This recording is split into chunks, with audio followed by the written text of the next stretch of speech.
as individuals. What are the implications of your family history under the Act and those measures from a bygone era? Well, I'm happy to start. How the Act impacted on my family is both my mother and my father were victims of the stolen generation under the Act, and my mother was also a victim under the lost wages as well, stolen wages and the stolen generation. Sorry.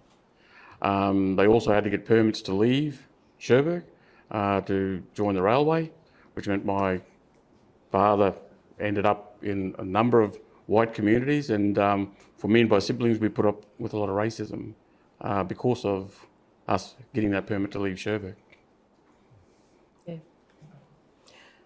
For Palm Island, I grew up under the Act, and I grew up in that phase of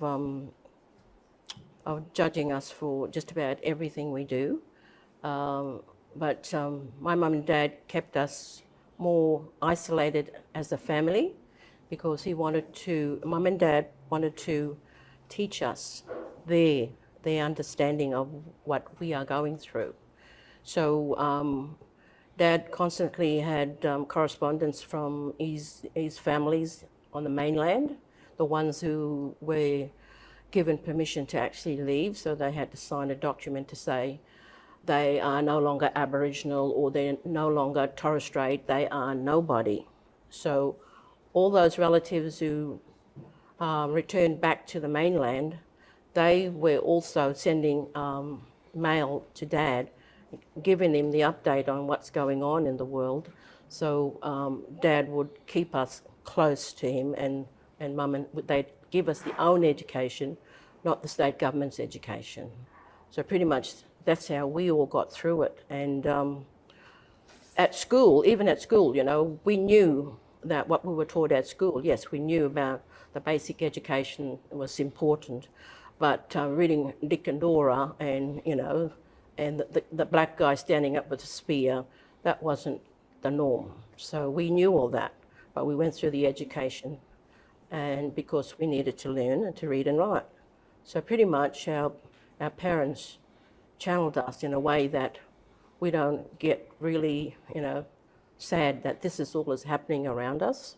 And I guess that's what pulled us through. Yeah. Well, my mother's family grew up under the Act. Her mother was of stolen generation that got taken to Palm Island. But my father being a Caucasian man, so when he met my mum, they were both working, but my mum was a victim of stolen wages, whereas he got wages. So, and then us growing up in a community, Indigenous community, and having a white father, sort of, well, I experienced racism both sides. Some of the kids at school would say, "Oh, you're not black because your dad is white," And then when I went to mainstream school, I was dark, so got racism from the white kids. So sort of was could say like an identity. You didn't know where you'd fit in, but I class myself as an Indigenous woman, a Bulgaman woman. Yeah. Again, like you said, there was the dormitory, for people under the state. So more or less, I grew up with all the girls, my age, and the boys in the boys' home, and just listening to their own stories.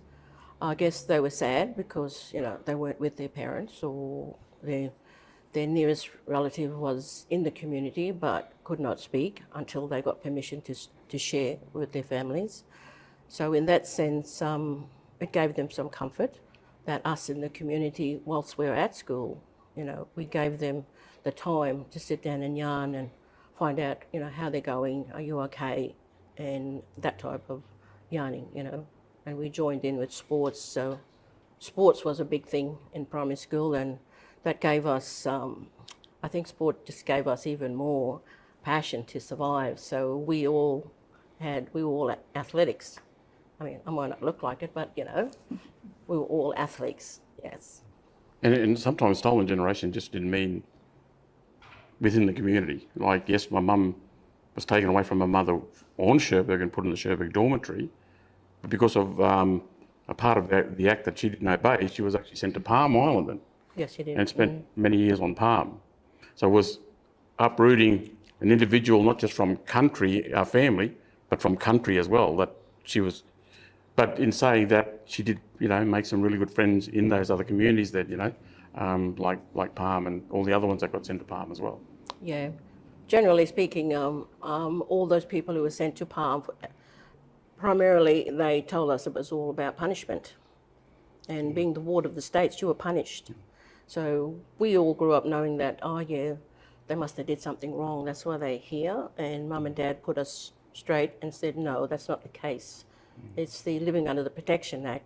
And the Act allowed the government to choose when we sleep and when we eat and when we go to work, or we're not allowed outside after sunset, you know. The bell was there to tell us when to go to school. If we didn't go to school, if you missed school, you'd have a black police officer, not necessarily the white police, but a black man in the police uniform would come to your house. But we understood that they had a job to do, and, you know, our job was very important in them days. So when they'd come to our house and inquire about, you know, somebody's not at school today, or Mum and Dad just yarn, casual yarn. So, you know, they did their job. So they, you know, they stay in their job. They didn't talk nasty to us, but it was a job for them, and we appreciated that. Another impact that I want to mention too that happened with us is my granddad got sent from Lama Lama country up in the Cape down to Cherbourg. Never ever went back to his people, never ever reconnected. So I feel sorry for him. But how it impacted on us was the superintendent of the day, because he was deaf, wrote Leedy instead of Liddy. So we still find it hard to connect our mob back home because we don't actually share the same name, even though it should have been Liddy when he was registered in Cherbourg. Mm-hmm. Yeah, they did. The government had this thing about dislocating from your language, your name, everything like that. So spelling of people's surnames or even maiden names, or making up names, you know, from their tribal names. You know, Frog, Sunlight, Moonlight. We wouldn't have been called that. We would have had language names. So it just frayed in the edges for our people, but we remained strong anyway. We survived, and we got the stories, so we can build on those stories and tell our children.